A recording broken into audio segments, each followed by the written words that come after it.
If you're into roguelike games, then Tangledeep is like the best plate of your favorite dish. It has all the ingredients that make it a fantastic roguelike. Permadeath, turn-based movement, random weapon stats, and generated levels. However, it comes with a side of RPG that pairs incredibly well with the main roguelike dish.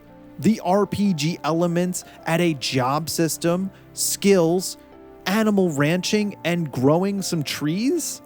The fact that you can go inside your item to improvement, I'm not sure where that fits in. So I've covered this game before, and to tell the truth, not much has changed. It seems most of the base mechanics were settled on before they started the early access. And since my other video was so positive, I'm really happy about that.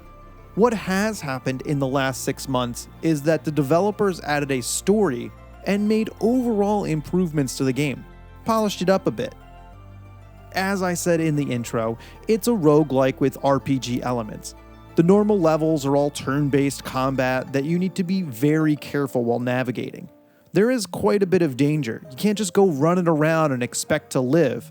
Tangledeep will let you do that though, and I think the game can lure you into a false sense of power.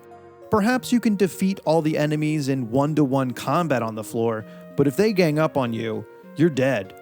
You need to be very careful about moving to the next floor, but the game colors the name of the next floor based on the difficulty, so there's no guessing. I wouldn't progress too fast if I were you.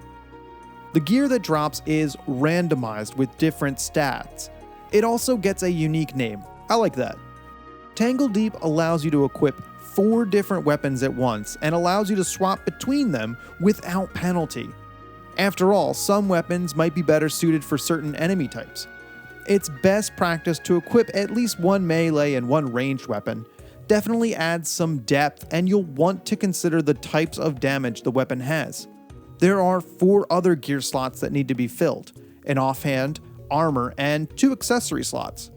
There's too much to cover in how many different items there are, but one thing to note is that the game tells you the bonuses you get from all the gear. You can compare items, but it's very simple and only tells you % damage increase instead of how the type of damage would change. The sword that does water damage might do more overall damage, but maybe you don't want that type of damage. I think it's fair to say that the roguelike elements of Tangledeep don't really stand out in any way. They're done incredibly well, but are much more traditional than some other games. But I don't care. This lays a solid foundation that Tangledeep builds on in other much more unique ways. One thing that makes Tangledeep stand out are the unique job classes. Play the way you want with your favorite type of character. All of these classes play differently. Make sure to pay attention to the passive bonuses when selecting your job. The Floromancer can summon different kinds of flowers to fight for her. The Budaka beats the crap out of everything with her fists, and the Soulkeeper can collect souls and use them to bring creatures back to life. It's such a nice departure from the more typical mechanics of a roguelike. Each job class has their own set of skills that you need to buy with job points. When the character starts out, they will be a bit limited. For example, when you continue playing with the Soulkeeper, you'll unlock more skills that use the collected souls. The game doesn't force you to upgrade either, so make sure to check back often to buy new skills. An advanced technique is to choose one job to start and then switch jobs later. The game takes away all your job points but leaves you with the skills you already purchased. It would be difficult to switch from a physical damage character to a spellcaster, but I could see picking up a few skills in one job and transitioning to a different one. Maybe grab all the summoning skills to create the ultimate pet character. It's too advanced a technique for my current skills. I think this is going to be where a lot of discussion happens around what is the best build to beat the game. Even better, the game gives you the option to try all the jobs, because if you keep playing in the same save slot after you die, the world carries over. So make sure to store some money and items that could be useful to a new character. Also, the tree you planted could have some starting food for your new character or be chopped down for experience. So even if you die quickly, there could be a small benefit to the world. Another extremely unique part of the game is the ability to go inside your weapon to improve it. You must complete a few levels that play like the standard game to add bonus stats to the item. If you throw in some gold on top of that, there is a chance for a magical bonus as well.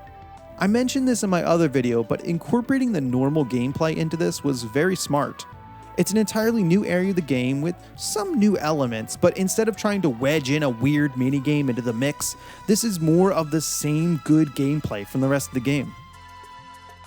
The cooking system is much improved. When Tangledeep first launched, it was confusing and the recipes were hidden.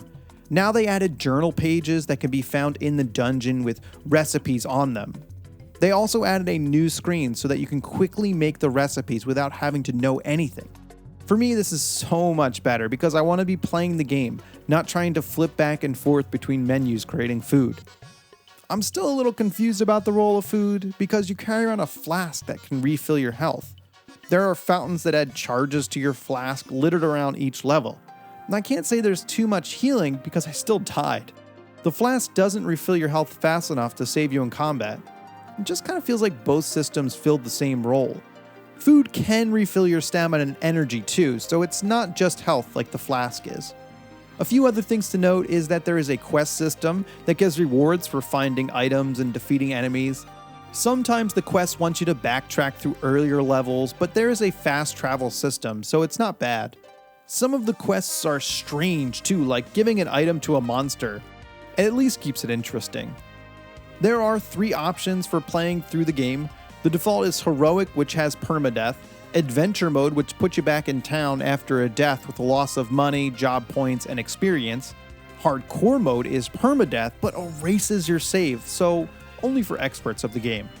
It's nice they have a mode for new players that want to get the hang of it first. Overall, almost everything about the game is better now, even the interface. They polished Tangledeep to an incredible shine. I think this game is amazing. The story gives you a reason to continue, and dialogue choices actually give you a buff. There is so much content here to explore with a ton of great mechanics. Everything I had a problem with originally was due to the game just being incomplete, and now at launch, it is complete. They plan to add more jobs in the future, so that's something to look forward to. Tangledeep is already a beautiful game though. I think this is going to go down as a classic and is a must-buy for fans of the genre. Thanks for watching.